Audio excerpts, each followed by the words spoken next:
गुजरात के पहाड़ को हैदराबाद नहीं चढ़ पाई। शुभमन गिल और जोस बटलर की पारी गुजरात के बहुत काम आई, लेकिन अभिषेक शर्मा की पारी हैदराबाद के कोई भी काम नहीं आई। जी हाँ, हैदराबाद भी अब लगभग बाहर ही हो चुकी है, क्योंकि वो भी अब 16 अंकों पर नहीं पहुंच सकती है। एलिमिनेशन आईपीएल का इस साल बहुत जल्दी शुरू हो गया है।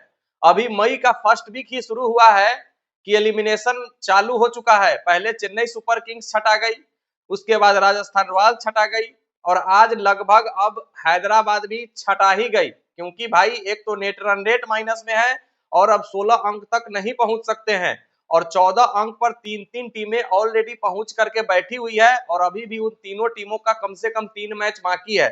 तो इस साल तो 14 अंक पर क्वालिफाई कोई टीम नहीं ही कर रही है, ये आप कन्फर्म मान के चलिए। तो इसका मतलब यह हुआ कि सनराइजर हैदराबाद भी अब छटा गई है। लेकिन गुजरात टाइटंस पिछला मुकाबला वैभव सूर्यवंशी के तूफान के कारण हारने के बाद आज का मुकाबला उनके लिए बहुत ज्यादा इंपॉर्टेंट था, और सनराइजर हैदराबाद को हराना उनके लिए बेहद जरूरी था अगर उनको प्लेऑफ की रेस में बने रहना था। प्लेऑफ की रेस में तो मजबूत दिख रही है गुजरात टाइटंस, लेकिन पिछला मुकाबला हारने के बाद सीधे 2 नंबर से 4 नंबर पर जाकर खसक गई थी। लेकिन आज के मुकाबला जीतने के बाद फिर से 2 नंबर पर जाकर के अड़ी हो गई है। वही आरसीबी की टीम जो कल 1 से 2 पर आई और आज 2 से 3 पर चली गई है। लेकिन आज का मुकाबला जीटी जीता, सनराइजर हैदराबाद हारा, लेकिन इस मुकाबले में पूरे ड्रामा देखने को मिला है। अगर आपने आज का मुकाबला देखा होगा तो शुभमन गिल, साई सुदर्शन और जोस बटलर की बल्लेबाजी के अलावा बहुत सारा ड्रामा भी आपको इस मुकाबले में नजर आए होंगे। उन सभी चीजों पर एक एक करके बात करेंगे, लेकिन सबसे पहले आ जाते हैं गुजरात टाइटंस की बल्लेबाजी पर।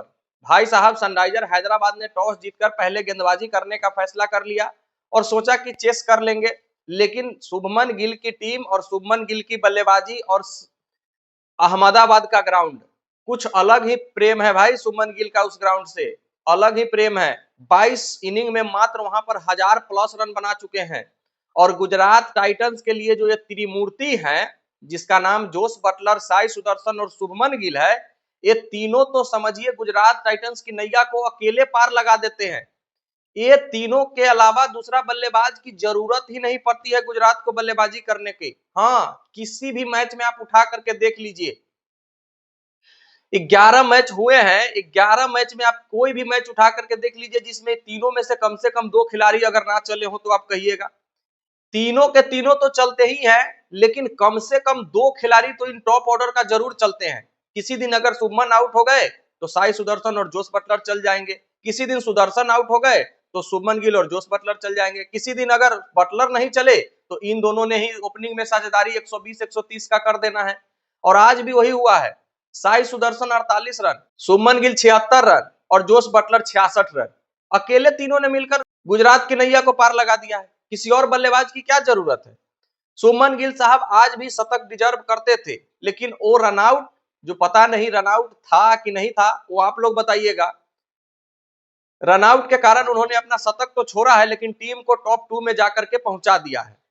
अब इस मुकाबले को भी देखिए, या इससे पहले भी आप मुकाबले देखे होंगे, आईपीएल 2025 में जो अंपायरिंग का लेवल रहा है वो बहुत घटिया स्तर का, नीचे स्तर का अंपायरिंग रहा है। अब लोग तो यहां तक कि सवाल उठाने लगे हैं कि मुंबई इंडियंस को सारे अंपायर सपोर्ट करते हैं और मुकेश अंबानी साहब ने अंपायर को पैसा दिया है, लेकिन हम इस बात की पुष्टि नहीं करते हैं और इस बात को हम मानते भी नहीं है, क्योंकि अंपायर बिक नहीं सकता है और ये सब चीज बस लोग व्यूज पाने के लिए और करते हैं। लेकिन अंपायरिंग की अगर आप बात कीजिएगा तो अंपायरिंग घटिया से घटिया हो रहा है। जब से ये टेक्नोलॉजी आया है ना, और अंपायरिंग का स्तर नीचे चला गया है। टेक्नोलॉजी आता है कि अंपायरिंग का स्तर ऊपर बढ़े, फैसला सही हो, लेकिन अंपायरिंग का स्तर कुछ खास नहीं रहा है। पहले ये टेक्नोलॉजी नहीं था, फिर भी अंपायरिंग बेहतर होता था। अंपायर ठीक है, जो दे दिया सो दे दिया, ये अंपायर कॉल तो और जान मार रहा है। अब शुभमन गिल का आपने आउट देखा होगा, और रनआउट के आपको लगता था कि वो हाथ से बॉल नहीं लगा, वो गेंद सटा भी नहीं था, लग रहा था ऐसा देखने में स्टंप से, और वहां पर आउट करार दे दिया गया है। और अगर मान लेते हैं सटा भी हुआ था तो फिर बेल तो नहीं गिरा था, लाइट तो नहीं जला था। लाइट तो जला है जब हेनरी क्लासन का ग्लव सटा है स्टंप में, वहां पर भी पूरा बवाल हुआ है। उसके अलावा जब अभिषेक शर्मा एलबीडब्ल्यू आउट थे, अंपायर ने नहीं दिया है, शुभमन गिल ने रिव्यू लिया है, और शुभमन गिल ने जब रिव्यू लिया है तो आउटसाइड द लेग बॉल को करार दिया गया है अंपायर्स कॉल। तो भाई जब डायरेक्ट जूता पर बॉल जाकर के लगा है तो फिर पिच जब बॉल हुआ ही नहीं तो आउटसाइड द लेग अब पिच होने का मतलब क्या है? वहां पर भी पूरा आग बबूला थे शुभमन गिल साहब कि भाई ये आउट है, अभिषेक शर्मा को कह रहे हैं कि तुम आउट हो जाओ, लेकिन अंपायर वहां भी नहीं दिए हैं। तो अंपायरिंग तो घटिया हो ही रही है। और वहीं पर ईशांत शर्मा, आशीष नेहरा जो कि कोच है गुजरात के, और कप्तान शुभमन गिल बहुत ज्यादा देर तक आपस में बातचीत किए हैं कि भाई ये क्या हुआ, क्यों हुआ, कैसे हुआ, लेकिन कुल मिलाकर के आउट नहीं दिया गया है। लेकिन आशीष नेहरा भाई वो 13वां प्लेयर गुजरात के हैं, अगर उनका बस चले ना तो खुद आकर के बॉलिंग करने लगे। जब तक गुजरात की टीम बॉलिंग करती है अपने इशारों पर नचाते हैं टीम को और पूरा ग्राउंड का चक्कर लगाते हैं। वो कोच नहीं है जो बैठ करके आराम से हाथ पर हाथ धरे बैठे हुए रहते हैं, पूरा ग्राउंड का चक्कर लगाते रहते हैं, हर एक खिलाड़ी को सजेशन देते रहते हैं, ये करो, वो करो, दिस करो, दैट करो, ये आशीष नेहरा साहब करते रहते हैं। लेकिन आज का मुकाबला सनराइजर हैदराबाद के लिए भी मस्ट विन मुकाबला था, लेकिन सनराइजर हैदराबाद ने इस मुकाबले को नहीं जीत पाया है। साई सुदर्शन की जबरदस्त शुरुआत बल्लेबाजी रहती है, 48 रन बनाए हैं, ऑरेंज कैप उनके सर पर फिर से सवार हो गया है। उसी टीम के बॉलर प्रसिद्ध कृष्णा जो कि अपने प्रचंड फॉर्म में चल रहे हैं, पर्पल कैप 19 विकेट के साथ उनके सर पर सवार हो गया है।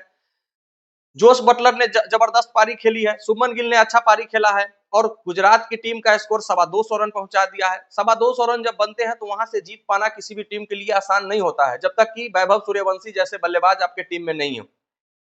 अभिषेक शर्मा ने कुछ चेस में अच्छा शॉट दिखाया है, 74 रनों की पारी खेली है, लेकिन इसके अलावा किसी भी बल्लेबाजों के द्वारा रन बनाने में कामयाब नहीं हो पाया गया है। ट्रेविस हेड ने शुरुआत में कुछ अपने बल्ले से रन दिखाया था, लेकिन राशिद खान के वो जबरदस्त टूर्नामेंट ऑफ द कैच के बदौलत उनका विकेट गिरा है। प्रसिद्ध कृष्णा ने वहां भी जोड़ी तोड़ा है। जब हेनरी क्लासन और अभिषेक शर्मा साझेदारी कर रहे थे, लग रहा था कि मैच में रोमांचक आएगा, वहां पर फिर ईशांत शर्मा ने आकर मोर्चा संभाला है और उन्होंने विकेट लेकर के गुजरात की टीम को फिर से मैच में ला दिया है। गुजरात की टीम भी 14 अंक पर पहुंच गई है। पहले नंबर पर मुंबई इंडियंस 14 अंक के साथ है, जिनका नेट रन रेट काफी अच्छा है। दूसरे स्थान पर 14 अंक के साथ गुजरात है, उनका भी नेट रन रेट काफी अच्छा है। आरसीबी अब तीसरे स्थान पर चली गई है। गुजरात टाइटंस की टीम अच्छी लग रही है, लेकिन टॉप ऑर्डर पर पूरा का पूरा निर्भर है, क्योंकि टॉप ऑर्डर उनके आउट ही नहीं हो रहे हैं। कभी एक बल्लेबाज आउट भी हो जाते हैं तो फिर जोस बटलर और एक ओपनर बल्लेबाज मिलकर के रन बना दे रहे हैं। और एम्पायर के बीच में आज बहुत ज्यादा बहसबाजी हुई। सुमन गिल की टीम फेयर प्ले अवार्ड में सबसे नीचे है और हर मैच में उनको जुर्माना लगता ही है, तो उन्होंने भी सोचता है कि भाई जुर्माना देंगे तो देंगे, लेकिन मैच जीतेंगे किसी भी तरीके से। आप लोग कमेंट करके बताइए कि हैदराबाद तो चली ही गई, क्या गुजरात फाइनल खेल रही है? मुंबई, आरसीबी, पंजाब, दिल्ली, लखनऊ, कौन से टीम 4 टीमें होगी जो प्लेऑफ का रास्ता तय करेगी? मिलते हैं फिर नेक्स्ट वीडियो में, जब तक के लिए बेस्ट ऑफ लक, धन्यवाद, जय हिंद।